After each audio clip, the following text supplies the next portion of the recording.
안녕하세요. 자, 이제 드디어 시험이 얼마 안 남았네요. 자, 임박한 시기에 모의고사 실시하도록 할게요. 자, 이제 1시간마다 1회 분량에 해당이 되는 모의고사가 실시가 될 거고요. 그러니까 그냥 간단하게만 제가 먼저 말씀을 드리면은 문제를 풀 때는 그냥 이제 20문제로 우리가 구성이 되어 있잖아요. 그랬을 때 제가 처음부터 항상 하는 얘기지만은 문제 난이도에는 상중하 난이도를 골고루 넣게 돼 있어요. 그래서 무조건 어렵게만 넣으면 안 되거든요. 그래서 중하에 해당이 되는 문제가 보통 80%예요. 그러면은 16문제가 이 정도가 나올 거잖아요. 그래서 어려운 문제에 해당이 되는 문제를 3, 4문제 정도를 넣어서 여기에서 이제 변별력을 넣는 문제를 넣는 거거든요. 근데 학생분들이 공부를 하실 때 여기에 이제 초집중을 하는 경향이 있죠. 근데 일단 가장 중요한 것은 뭐냐면은 이 중하에 해당이 되는 문제를 무조건 맞추셔야 된다는 거예요. 그러니까 이거에 해당이 되는 이거를 여기서 실수가 절대 나오면 안 돼요. 이거를 꼼꼼하게 보신 다음에 기본에 해당이 되는 골격은 확장을 시켜놓고 나서 기본 것을 분명히 외워놓고 나서 그 다음에 더 나올 만한 것들에 해당이 되는 것을 확장을 시키는 거거든요. 만약에 여기에서 진짜 듣도 보도 못한 문제가 나왔다라고 하게 되면은 이건 나만 모르는 게 아니라 다 모르는 거예요. 그러니까 이런 문제에서 괜히 이제 헷갈리거나 뭐 감정상해하거나 이제 의기소침해지거나 이럴 필요는 없는 거고요. 일단 이런 문제에서 헷갈리지 말자 이렇게 생각을 하세요. 그 다음에 20문제를 또 볼 때 있어서 이제 그냥 간단하게 제가 이제 어떤 문제들 같은 경우에는 낼 때 일부러 이제 함정을 집어넣거든요. 문제를 넣을 때도. 그래서 오늘 문제 넣으면서도 제가 제 함정에 빠져서 답을 2개 막 이렇게 넣을 만한 문제들도 있었었는데 문제를 보실 때 그냥 문제를 보지 마세요. 보지 말고 이 문제를 만든 사람은 어떤 의도로 만들었을까를 생각해 보세요. 그리고 볼 때 우리가 항상 제가 이론 첫 번째 시간에도 말씀을 드렸지만은 여러분들한테 공부를 하실 때 개요, 순서를 외우는 게 되게 중요하다고 했잖아요. 그래서 첫 번째가 우리 같은 경우에도 미생물에 있어서 미생물의 분류, 동정, 명명, 이쪽이 이제 첫 번째 파트였었어요. 그죠? 머릿속으로 쭉 생각해 보세요. 지금 이제 여기 그냥 저 보시면서 그 다음 무슨 얘기를 할까라고 생각을 해 보세요. 그 다음에 두 번째로 들어갔던 부분에 해당이 되는 것이 세포 부분을 언급을 했었어요. 그죠? 그래서 세포 부분에 있어서도 원시핵 세포 부분이 있었고 진핵세포 부분이 있었거든요. 그래서 각각의 세포에서의 기능들, 그래서 세포벽, 세포막, 세포질 내부에서 여러 가지 이것들을 두 가지를 비교하기도 했었고 각각의 특징을 얘기도 했었고 그랬을 때 원시핵, 진핵을 나누고 여러 가지 기준 중에서 우리가 원시핵 세포 그러면은 그람 양성이냐, 그람 음성이냐 이걸 나누는 것처럼 굉장히 이제 기본적인 것은 그 다음으로 들어가는 거예요. 그래서 일단 세포를 나누는 게 있었구나라는 걸 보시고요. 3, 4, 5, 6 이렇게 쭉 들어가는 과정에서 어떠한 것들이 있었냐면은 이제 대표적인 이제 미생물들로 우리가 공부를 하기 시작했었죠. 그래서 첫 번째 들어갔던 파트가 세균 부분이었어요. 그 다음에 세균 부분 같은 경우에는 특히 병원성하고 관련된 것들이 많이 들어있고 그 다음에 식중독균이라든지 여러 가지 이러한 쪽하고 많이 변폐, 부패하고 많이 연결이 되어 있다 보니까 세균 파트가 워낙 많아요. 파트가 많고요. 그 다음 이거 끝나고 난 다음에 진핵으로 들어가게 되면서 곰팡이를 언급을 해요. 그 다음에 곰팡이가 언급이 되면서 버섯 부분도 같이 언급이 됐어요. 그죠? 그 다음에 여기 있었구나. 세균 끝나고 나서 이 끝부분에서 세균하고 같이 아래쪽에 있었던 방선균 또 얘기를 해요. 세균, 방선균. 그 다음 네 번째 파트에서 곰팡이, 버섯 이야기가 있었고요. 다섯 번째 부분에서 효모 부분이 있었죠. 그래서 효모 부분에서는 워낙 이제 발육 이렇게 해서 나오게 되는 거죠. 그 다음 메인에 해당이 되는 것들이 이제 세균, 방성균, 곰팡이, 버섯, 효모가 있었고요. 또 여기에서 연결됐던 것이 바로 이제 바이러스 중에서도 세균에 증식을 한다라고 해서 박테리오파지라는 거에 대해서 언급이 돼요. 그래서 이거 같은 경우에는 또 유전자 쪽으로 들어가게 되면서 유전 파트에서 파지 같은 경우에는 워낙 중요하게 또 물었던 것이 요즘에는 유전에서 프로파지가 되면서 형질 도입 부분으로 또 물어봤었죠. 그래서 유전자 파트가 있었어요. 그리고 조류까지 해서 바로 지금 제가 했던 부분이 메인이에요. 그래서 이제 오늘부터는 20문제가 섞여 있을 거고 속명, 종명이 제시가 되면은 여러분들이 그걸 딱 보자마자 바로 얘는 세균이야, 얘는 곰팡이야, 얘는 효모야, 얘는 조류야, 이것을 바로 구분하실 수 있어야 돼요. 그래서 이제 이거는 이미 이제 여러분들이 많이 익숙해지셨을 것 같아요. 세균, 그 다음에 곰팡이, 버섯, 효모, 조류, 바이러스, 박테리오파지 이렇게 나오게 되는 건데, 아까 제가 세균 그러면은 첫 번째 파트가 그램, 양성, 음성 이렇게 나누었던 것처럼 곰팡이 같은 경우에는 격벽이 있어 없어, 조상, 순정, 그 다음에 유성포자, 무성포자 쭉 나누었던 것들이 머릿속에 훅 떠오르셔야 돼요. 그래서 이제 이렇게 나왔었고요. 그 다음에 여기까지가 다 끝나고 난 다음에 나왔던 부분에 해당이 됐던 것이, 우리가 그 다음에 연결됐던 부분이 이제 효소 부분도 있었고요. 그 다음에 미생물의 대사 부분도 있었고요. 그 다음에 대사에서 대사 물질들, 그 다음에 대사 물질 같은 경우에는 1차 대사 물질도 있고 2차 대사 물질도 있었는데, 1차 대사에 해당이 되는 것들은 효모를 이용해서 알코올을 만들었어. 류코노스토 메젠테로이드를 이용해서 덱스트란을 만들었어. 이런 여러 가지 유용한, 우리가 만들고자 했던 유용한 것들도 있었다면은 2차 대사 물질에서는 이제 위생학하고 연결이 되는 거죠. 그래서 특히 곰팡이, 독성에 있어서 미코톡신이라든지 또 자체적으로 자기가 살아나기 위해서 항생제를 만들어낸다든지 이런 것들도 2차 대사 산물로 나왔어요. 그리고 이러한 대사 있었고요. 또 여기에서 만들어졌던 거에서 마찬가지로 효소 같은 경우에서도 만들어냈었죠. 유용한 물질로 해서 대사 파트가 있었어요. 그리고 나는 이 대사에 해당이 되는 이러한 것들에 해당이 되는 것을 나는 조절하고 싶어 라고 해서 이 조절 파트에 해당이 되는 것이 요즘에 또 많이 부각이 돼요. 그죠? 그래서 조절에 해당이 되는 것도 있었고요. 그 다음에 미생물의 생리, 그 다음에 생육환경 이란 것이 있었죠. 생리, 생육환경. 생리, 생육환경 부분이 있었고요. 그러면 머릿속에 여러분 떠올라야 돼. 여기에서 좀 부분으로 물었던 게 물리적 인자, 그 다음에 화학적 인자, 생물학적 인자 이렇게 물어보는 문제도 있었고, 내적 인자, 그 다음에 외적 인자 이렇게 구별하기도 했어 라고 했었어요. 그 다음에 이거를 좋은 쪽으로 시키는 것도 있었지만은 조절하는 데 있어서 마찬가지로 물리적 조절도 있었고 화학적 조절도 있었고 생화학적 조절도 있었고 여러 가지 이런 조절 방법들이 있었잖아요. 이러한 조절, 그래서 특히 이제 이 우리 부분에서 왜 그 한동안 식품 미생물학이 빠져 있었다가 왜 다시 시험으로 다시 중요하게 부각이 되었느냐, 바로 이 파트 조절 부분에 해당이 되는 것을 너무 모르더라 라고 해서 단순하게 이제 식중독으로만 끝나지 말고 이거를 좀 더 공부하자라고 해서 20문제 중에서 전체적으로 이 파트가 작게는 4문제, 많게는 5, 6문제까지 나와요. 그러니까 4분의 1이잖아요. 굉장히 중요한 부분인 거죠. 그래서 근데 이러한 물리적, 화학적, 생물학적 이런 것을 조절하려면은 얘네들의 이 특성을 알아야 돼요. 그래서 어떻게 조절할 것인가를 알아야 돼요. 그러니까 세균은 pH 7 내지 8에 중성에서 약 알칼리를 좋아해. 세균을 조절하려면 산을 첨가하면 돼. 이런 식으로 해서 얘 특성을 알아야지 조절하는 방법들을 배울 거 아니에요, 우리가. 그 다음에 산 처리를 했었을 때, 화학적인 방법에서 산 처리를 했었을 때 유기산으로 조절하는 게 좋아? 무기산으로 조절하는 게 좋아? 라고 하게 되면은 유기산은 뭐고 무기산은 뭐냐? 라고 하게 되면은 무기산에 해당이 되는 대표적인 것은 질산, 황산, 염산 이런 거라면은 유기산에 해당이 되는 것은 젖산, 초산 이런 거였잖아요. 유기산이 더 효과가 커. 왜? 유기산에 해당이 되는 것들이 수소이온을 수시로 내놓고 이런 과정에서 세포막에 문제를 일으키거든요. 그래서 무기산 쪽이 더 훨씬 더 조절 효과가 좋아. 이런 것들을 알려면은 앞쪽의 내용들을 알아야 되는 거예요. 그래서 이 조절 파트가 굉장히 중요하다라는 것을 제가 강조를 드리는 거고요. 그래서 효소, 대사, 생리 이렇게 다 끝났죠.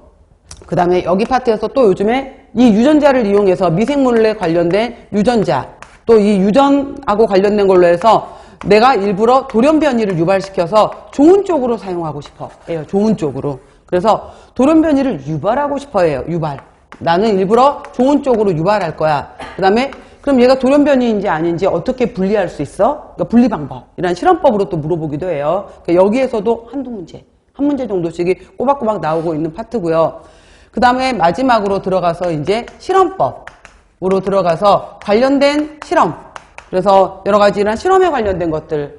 적어도 우리가 식품 공전을 읽었을 때 MPM법이 무엇인지, 방막여과법이 무엇인지, 평판배지가 무엇인지, 주의평판이 뭔지 도말평판이 뭔지 구별할 줄 알아야 될 거 아니야. 그렇기 때문에 실험법에 관련된 내용들도 공전을 읽어야 되겠죠. 공전 중에서 뭐 전체 시료에 해당이 되는 뭐 M은 5개인데 뭐 맥시멈에 해당이 되는 것은 몇 개고 카운트에 해당이 되는 것은 3개고 이런 식으로 나와요. 요즘에는. 그럼 이거 C, 뭐 스몰 M, 라지 M 이 말이 나오면은 저게 뭔 말이지? 못 읽으면 안 되잖아요. 그렇기 때문에 이러한 내용들 때문에 바로 이제 뭐 이거 C 10개는 돼야 되겠죠. 최소한. 그리고 뭐 아무튼 이런 식으로 해서 이제 알려줬었을 때 공전도 읽을 수 있고 추정이 뭐고 확정이 뭐고 완전 실험이 뭐야? 그 다음에 뭐 증균하는 것이 뭐고 분리 배지가 뭐고 완전 배지가 뭐야? 이런 것도 알아야 될 거 아니야. 그렇기 때문에 실험법도 나오게 되는 거예요. 그래서 바로 이제 미생물의 구성은 식품 미생물 구성은 이렇게 나와요. 그래서 분류 문제 파트에서도 한 문제,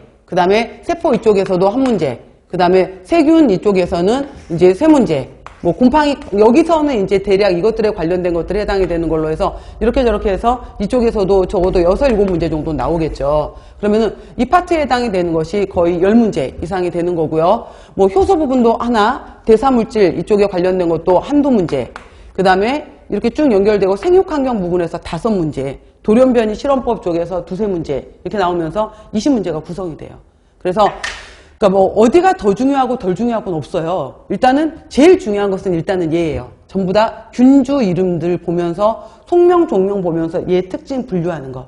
아셨죠? 계속 이거를 반복하세요. 그래서 얘를 보자마자 그램 양성균, 음성균. 그 다음에 얘는 뭐 장내세균과야. 내 특징은 이래. 코아뷸라제 양성이야, 음성이야. 이러한 특징들 있잖아요. 우리 하면서 계속 반복하시면서 하셨으면 좋겠어요. 자, 앞쪽에 간단하게 공부 방법에 대해서 다시 한번 말씀을 드렸고요.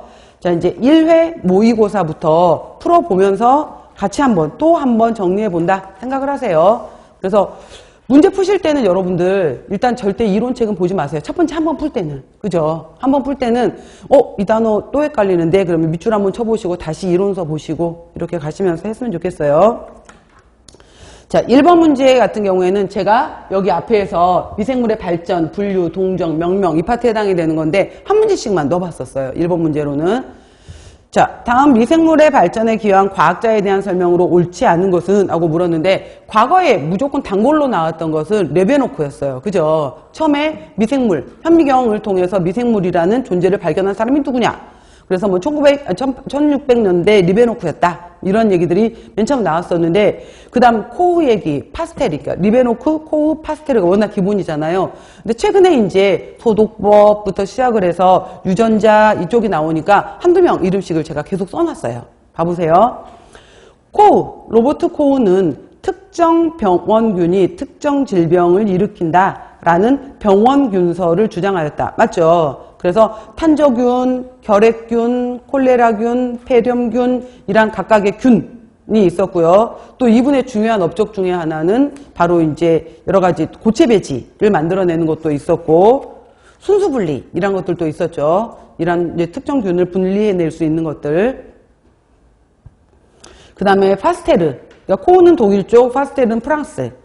자. 그 전에는 자연 발생설이었어요. 자연스럽게 생겨 라고 했었는데 자연 발생설을 부정하면서 모든 생물은 생물로부터 발생한다 라는 것을 생물 속생설. 그래서 여러분 파스텔도 머릿속에 떨어야 돼. 백조목 플라스크를 통해서 끓인 다음에 안으로 공기가 못 들어오게 막았던 것도 있었죠. 그 다음에 또 저온살균법. 포도주 농가에 있는 사람들이 와서 이거 산패되지 않게 알려주세요. 그래서 저온살균을 하시오. 이것도 알려줬죠. 그 다음에 누에 관련된 병도 이것도 처리할 수 있는 법도 했었고 여러 가지 파스테르도 중요한 역할들을 많이 했어요. 생물 속생설. 자, 폴 에를리 이 사람도 알아놓으세요. 이 사람 같은 경우에는 미생물을 선별적으로 죽이는 마법의 탄환이다 라고 해서 매직 블렛이라고 얘기했는데 화학요법 분야, 그러니까 이것에 초석을 마련하였다 라고 했는데 예전에는 그 성병으로 있었던 매독균이 있었잖아요. 매독균에 걸리면 굉장히 치명적인 거였어요. 그래서 매독을 일으켰던 주균이 스피로헤타였었는데 이 스피로헤타한테 비소를 사용했더니 죽네라는 걸 알아낸 거예요. 그래서 뭐 스피로헤타에 비소를 사용해. 그래서 이런 식으로 비소라는 화학물질 있죠. 이걸 사용했다라고 해서 이 사람을 바로 이제 특정 균의 특정 이러한 화학물질을 사용하는 방법을 만들어낸 사람이 폴 에를리래요. 그래서 이 사람 이름도 기억을 해 놓으시고요. 알렉산더 플레밍 그러면은 페니실린이 나와야 되겠죠. 페니실린이고요. 자, 이거는 여러분들 하나 써놓으세요. 최초의 항생물질 만들었던 이제 전체 이름 안 쓸게요. 페니실리움 노타툼이었죠. 노타툼이었었고요. 이렇게 있었던 거. 그 다음에 여러분들 그 여러 가지 항생물질이라든지 이런 물질들이 뭐 예를 들어서 세포벽 합성을 저해하는 거. 그 다음에 세포막의 뭐 기능을 또 저해하는 거. 그 다음 세포막을 없애버려서 세포가 다 그 세포질 내용물이 빠져나오게 만들어져 버린다든지, 그 다음에 핵산 합성을 저해시켜 버린다든지, 그 다음에 단백질 합성을 저해시켜 버린다든지, 이렇게 여러 가지 이제 기능들을 했었어요. 그랬을 때 우리가 시험에서 주로 많이 언급됐던 게 뭐였었냐면은 세포벽 합성을 저해라고 했었을 때 그램 양성균에 있어서 펩티도 글리칸, 그래서 펩타이드라는 당 물질하고 글리칸에 해당이 되는 아미노산들이 결합을 한 거였잖아요. 그랬을 때 세포벽이 만들어졌었을 때 펩티도 글리칸에서 이 펩타이드 이 결합이 만들어지는 것을 세포벽 합성을 저해했던 것은 주로 페니실린의 역할이었었고요. 그 다음에 또 이 글리칸 자체가 만들어지는 것을 글리칸의 합성을 또 저해했던 것이 바로 리소자임이었어요. 그 다음에 단백질의 합성을 주로 저해한다라고 말하게 되면은 이거는 스트랩토마이신 뭐 이런 식으로 해서 이 전체적으로 이것들이 다 뭐 항균, 항미생물적 기능이 있어 라고 하지만은 조금 더 깊게 들어가게 되면은 각각의 약간 세분화된 특징들이 있더라 라는 거. 그래서 여러분 기억나요? 이 페니실린이라든지 리소자임 같은 경우에는 그램 양성균을 그 증식을 억제하는데 좀 유용하게 쓰이는 거고, 그 다음에 방선균이라든지 그 바이러스 뭐 이러한 것들에 해당이 되는 것들은 스트랩토마이신을 사용하는 것이 음성균이나, 그램 음성균 쪽은 스트랩토마이신을 저해하는 쪽이 더 효과가 컸었어요. 그램 음성균은. 자, 이러한 특징. 그래서 스트랩토마이신을 발견한 사람은 누구게요? 왁스만. 그죠? 그래서 이 스트랩토마이신에 해당이 되는 것은 왁스만.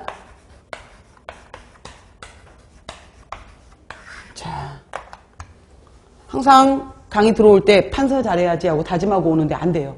이게 성격이. 자, 왁스맨이었고요. 그래서 4번, 다음 2번. 자, 두 번째 문제는 제가 세포 문제를 넣었죠. 미생물 세포의 구조에 대한 설명으로 옳은 것을. 그래서 문제를 볼 때 이 사람이 어떤 문제를 냈나를 봐보세요. 첫 번째 동정 분류 과학자. 두 번째 문제는 세포 문제를 냈네. 그러니까 무슨 문제를 냈는지를 보세요. 세포. 자, 원핵세포는 세포막, 원핵하고 진핵 구별했었을 때 항상 메소좀, 미토콘드리아 구별하는 문제 잘 냈어요. 그러면은 원핵세포는 호흡기관인 미토콘드리아가 없었단 말이죠. 그래서 메소좀인데 이것도 맨날 헷갈리라고 세포벽 막 이렇게 물어요. 근데 세포벽이 아니라 세포막이 함입된 메소좀에서 호흡 기능을 한다. 맞네. 그 다음에 핵이 있어야 되고, 핵이 있고, 그 다음에 핵막 이렇게 쌓여 있고 중간에 이렇게 핵공이 있어서 비어 있었죠. 그래서 여기에 이제 뭐 DNA 가지고 있었고, 또 안에 핵인에 해당이 되는 것을 우리가 여기 핵인 부분도 있었죠. 그래서 여기서 우리가 그냥 핵인에서 핵 빼버리고 인을 갖고 있다 그러면은 우리가 알고 있는 이 인을 말하는 게 아니에요. 세포 구조에서는 인 그러면은 바로 핵 안에 들어있는 그 보라색 음색돼 있었던 거 있었잖아요. 분홍색. 이 핵인 부분에 해당이 되는 거고, 여기에 바로 이제 리보조말 RNA 를 만드는 역할을 했던 것이 바로 핵인에서 만들었었어요. 그리고 만들어진 일부 물질들은 다시 핵공을 통해서 빠져나오기도 했었고요. 그래서 정확하게 DNA야. 그 다음에 핵막이 있어. 내막, 외막, 이중막이야. 핵공이 있어. 이런 식으로 해서 이것들을 정확하게 분류했던 것은 진핵세포의 특징이에요.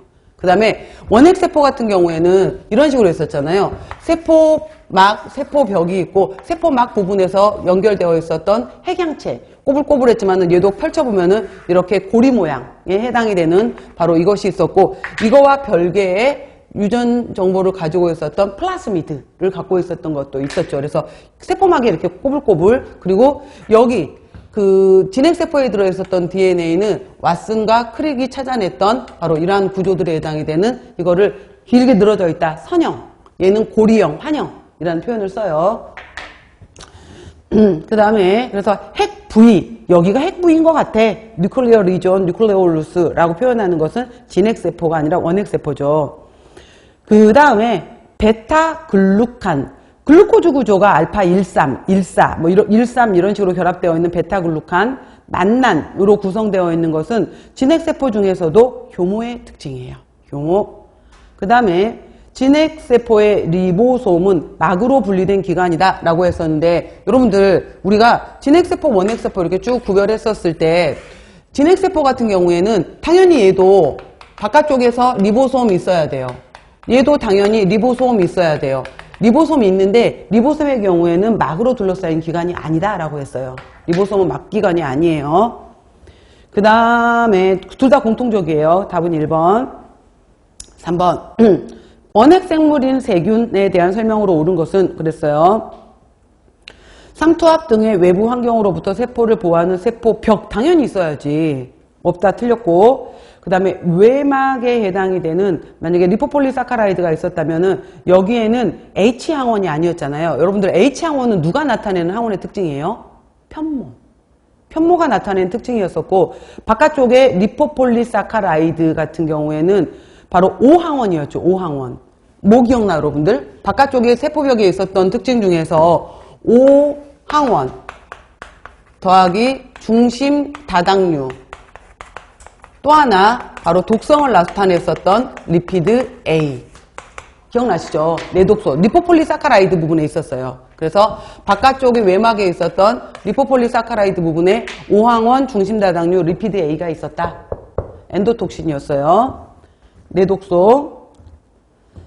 그래서 이렇게 정의도 해 놓으시고요. 그래서 H항원은 바로 편모에서 나타내는 특징이었어요. H항원은. 자, 그 다음에 세균에 따라서 플라젤린으로 이루어진 운동성 기관이 있다. 다 있다가 아니라 그러잖아. 따라서 라고 했으니까 플라젤라라고 말했던 편모를 말하는 거고요. 단세포로 구성이 되고 증식 시 유사분열을 한다. 유사분열 없어요. 그죠? 비유사분열, 즉 이분법이었어요. 얘는. 답은 3번. 그 다음 4번 볼게요. 자, 미생물의 분류 및 동정에 대한 방법으로 옳은 것은? 하고 물었어요. 자, 미생물을 분리 후 염색을 한다든지 생화학적, 그러니까 그램 양성이냐 음성이냐, 생화학적 분석을 통해서 뭐 세포벽 특징이 어때? 혈청학적 분석에서 O항원이야, H항원이야 등등등 이렇게 발생으로 분류하는 것은 표현형이라고 해요. 표현형. 표현형. 표현으로, 그러니까 드러나는 것으로 본다라는 거예요. 눈으로 우리가 보여지는 걸로 결과적으로 표현형이라고 표현하는 거고요. 진화적인 연관성에 바탕을 두고 분류하는 것을 바로 계통발생학적 분류법이라고 해요. 2번이 정답이에요. 3번 보시면은 진정세균, 봐봐 여러분들, 진정세균, 고세균, 그 다음에 있었는데 우리가 최근에 분류법에서 3역 6개라는 말이 있었던 거 기억나시죠? 그러면은 3역 6개에서는 세균, 그 다음에 고세균, 그 다음에 여러 가지 원핵 동물이죠. 여기 해당이 되는 걸로 해서 지금 말한 것처럼 세 가지 나누게 되죠. 진정세균, 고세균, 진핵생물. 생물이에요. 이건 진정세균. 그래서 역에 해당이 되는 것은 도메인이었고요. 개에 해당이 되는 것은 킹덤이었어요. 그래서 진정세균에서 세균, 그대로 내려와서 고세균에서 고세균, 그 다음에 6개에 해당이 되는 거에 여기에 동물, 식물, 그 다음에 원생동물, 그 다음에 균류. 그래서 이렇게 3역 6개로 나누어진다 라고 보면 되는 거죠. 그래서 여기 바로 균류에 곰팡이, 바로 효모이라는 것들이 여기 들어가 있는 거죠. 자, 그래서 3역 6개 나누었던 것도 있고요. 3역 6개. 그래서 이렇게 이거는 바로 16S 리보조말 RNA로 분석한다. 이거 어디가 틀렸을까요? 진정세균 같은 경우에는 리보조말에 해당이 되는 것이 세균의 경우에는 70S예요. 70S 리보좀이고 고세균도 70S 리보좀이에요. 그 다음에 동물, 여기 진핵생물에 해당이 되는 것은 80S 리보좀이에요. 그래서 이쪽 70S짜리 해당이 되는 것은 16S 리보조말 RNA로 분석하고요. 80S짜리 해당이 되는 것은 18S 리보조말 RNA로 분석해요. 제가 문제풀이 때 한 번 이거 설명드린 적이 있었어요. 그래서 여러분들 그거 표 보시면, 이론 보시면은 밑에 그 진정세균, 고세균, 그 다음에 진핵생물 구별하는데 16S 리보조말 RNA와 18S 리보조말 RNA로 분류한 표라는 말이 있어요. 그래서 바로 뭐 잘못 썼네? 리보조말 RNA. 아무튼 이렇게 구별이 된 게 있다라는 거. 그래서 이쪽도 다시 한번 정리해 놓으시고요. 그 다음에 그래서 3번이 16S 리보조말 RNA로만 분석한다는 말이 있어 틀린 거. 자, 유전자형 분류법 중에서 바로 DNA 혼성화 정도를 비교를 했었을 때 이거 DNA 하이브리드제이션이라고 얘기를 했었죠. 여기에서 바로 70% 이상 갖고 또 16S 리보조말 RNA가 97% 이상 갖게 되면은 이걸 같은 종이다라고 얘기를 해요. 종속, 과목, 강문계에서 같은 종. 그리고 25% 이상 이렇게 벗어나버리고 이렇게 이제 같아지면서 뭐 일부 좀 같아지면 같은 속이다 이렇게 표현을 하고요. 그러니까 70% 이상 갖게 되는 경우를 우리가 같은 바로 종이라고 표현을 합니다. 그래서 답은 2번이 되는 거고요. 다음 보시면은 자 5번도 잘 알아놓으세요. 장내 세균과라고 되어 있죠. 과니까 아시에라는 이름이 들어가 있고요. 에 대한 설명으로 옳은 것은 그랬어요. 자 장내 세균과는 기본적으로 여러분들 그 장내 세균과가 프로테오박테리아 뭐예요? 문이었죠. 프로테오박테리아 문 중에서 알파, 베타, 감마, 델타, 입실론이 있었거든요. 장내 세균과는 어디에 해당이 됐을까요? 감마였어요. 감마강. 그래서 알파강에 해당이 됐던 것이 초상균들이 있었잖아요. 아세토박터, 글루코노박터. 이것들이 알파강이었고요. 이 장내 세균과는 감마강이었었고요. 마지막 입실론에 해당이 되는 데가 헬리코박터가 있었어요. 이렇게 봐 놓으세요. 프로테오박테리아 중에서는 감마강. 자, 이것들 그램 음성균이야. 무조건 딱 머릿속에 바로 세균 나오면은 양성, 음성 구별하세요. 그람 염색시, 보라색이 아니라 바로 음성이니까 적색으로 돼야 될 것이고요. 그 다음에 뭐 살모넬라부터 시작해서 이러한 것들 식중독의 원인인 병원성 미생물을 가지고 있는 것도 있죠. 그 다음에 인간과 동물의 장내에서만 있는 것이 아니라 토양 이런 데도 자연에도 존재를 했었고요. 그 다음 대부분 무포자이면서 간균의 형태를 가졌고요. 장내 대부분 통성혐기성이었어요. 통성혐기성 이름 외워놓으세요. 패컬터티브 언에어로브라고 했어요. 그리고 봐봐 여러분들 여기 이 배지 만들었었을 때 통성혐기성균 는 전체적으로 다 자랄 거야. 근데 아래에다 더 많이 분포시킬까요? 위에다가 더 많이 분포시킬까요? 살짝 이 분포를 조금 더 많이 준다면 통성염기성은 위쪽.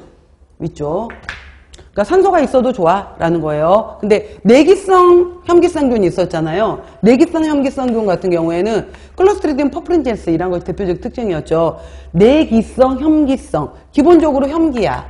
근데 난 산소가 있어도 크게 상관없어 라고 했었을 때는 얘는 위에다가 몰리지 않아요. 그러니까 여기 통성 혐기하고 내기성 혐기하고 있었을 때 위쪽에 산소 쪽에 좀 더 몰려있는 것이 통성 혐기예요. 나중에 그림 보게 되면은 위쪽에 좀 몰려있는 것이 통성 혐기다 라고 보세요. 그 다음에 자 장내 세균과의 특징들 카탈라제 뭐였을까요? 통성 혐기니까 양성. 카탈라제 양성. 옥시다제 양성이 음성이에요. 음성. 그 다음 질산염을 아질산염으로 바꾸는 성질도 있어요. 그것도 기억해 놓으세요. 자 이거 보면서 계속 그래서 정답은 4번이다 라는 거 답만 체크하시지 마시고 봅시다. 다음 박테리오파지에 대한 설명으로 옳지 않은 것은 그랬죠. 자, 그러니까 파지라는 것은 기본적으로 붙는다, 기생한다는 뜻이야. 근데 박테리아, 세균에 붙었어 라는 거예요. 자, 크게 머리 다 바로 나오면은 용원화 파지를 묻는 걸까? 독성 파지를 묻는 걸까? 자, 볼게요. 용원화 파지는 생성된 파지의 핵상과 단백질로 원래의 파지에 동일한 파지가 형성된다. 그러니까 숙주 거 다 죽여버리고 자기 것만 만들어낸다라는 뜻이잖아요. 이 말이. 그래서 이거는 생성된 파지, 그러니까 내 거 유전자를 그대로 만들어낸다. 머리, 꼬리, 미부 이렇게 그대로 다 만들었던 것에 해당이 되는 것은 독성 파지의 특징이었어요. 그죠? 1번이 틀렸네요. 독성 파지, 바이룰런트 파지라고 이름 붙였었고요. 생육에 필요한 핵산, 단백질 합성. 맨 처음에 부착했죠. 꼬리 스파이크 부착했어요. 그 다음에 뭐해? 독성파지는 침투해야 될 거 아니야. 침입. 들어간 다음에 자기 거 핵산 단백질 만들어야 되겠죠. 그 다음에 다 끝났네? 숙주 용균 시켜버리고 나와야 될 거 아니야. 이렇게. 그래서 필요한 핵산과 단백질 합성이 이루어지면 숙주세균이 생육이 중지가 된다. 맞아요. 독성 파지의 성숙된 파지는 다 끝났어. 자기 거 다 만들었어. 그럼 리소자인 만들어서 숙주세포 용균 시키면서 나와버려요. 맞고요. 용원화 파지는 파지 DNA가 바로 파지하고 숙주하고 같이 섞여. 그래서 우리 이렇게 표현했잖아요. 요 파지 거는 이렇게 꼬불꼬불했고 숙주 거는 이랬다. 그러면은 이 상태로 그대로 같이 증식을 하는 거. 이거를 프로파지라고 했었고요. 여기에다가 일부러 내가 유전자 변형을 통해서 어떤 성질을 집어넣었어. 그래서 다음 걸로 도입을 시키고 싶어. 이걸 뭐라고 불렀게요? 형질 도입. 영어로는 트랜스덕션. 트랜스덕션. 그리고 이 프로파즈가 운반체로 작용을 하죠. 벡터로 작용한다 라는 표현도 있었죠. 운반체 벡터. 그래서 플라스미드도 벡터로 작용을 하고 프로파즈도 벡터로 작용하는 거예요. 벡터라는 의미에서 운반체 라는 의미가 있는 거예요. 유전 정보를 다음 걸로 넘기는 과정. 1번이었고요.